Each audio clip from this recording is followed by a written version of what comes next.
杨尚昆晚年坦誠自己一生做了2件違心的事，其中最让他心懷內疚的是在廬山會議上違心批判了老戰友彭德懷，但他的命運並沒有因為這次表態而好轉，反而在6年後迎來了更大的風暴。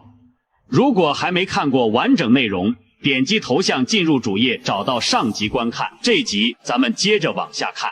1965年11月10日，杨尚昆被突然免去中央办公廳主任職務。同一天，上海文匯報發表了一篇名為《評新編歷史劇費海瑞罷官廢》的文章。這篇文章傳達了一個重大政治信號，而楊尚昆被免職，恰恰發生在這個歷史節點上，絕非巧合。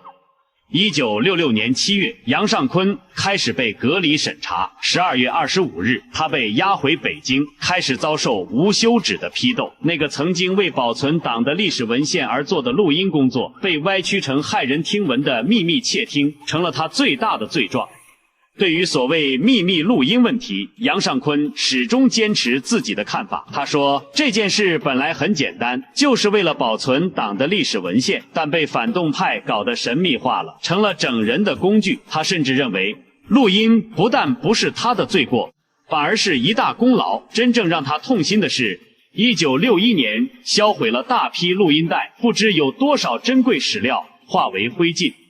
就這樣，楊尚昆經受了長達9年的監護審查，直到1975年才被解除監護。又過了3年，他才等來平反的機會，卻不得不違心地在留有尾巴的審查結論上簽字。晚年的楊尚昆把這一切如實寫進回憶錄。他說，寫回憶錄絕不可譁眾取寵，更不可借此誇耀自己，材料必須詳實可靠，要靠文獻說話。遺憾的是，他的日記在文革一開始就被抄家燒掉了，但他留下的這些文字已經足夠珍貴。一個人能在晚年直面自己的軟弱，這本身就需要比當年說真話更大的勇氣。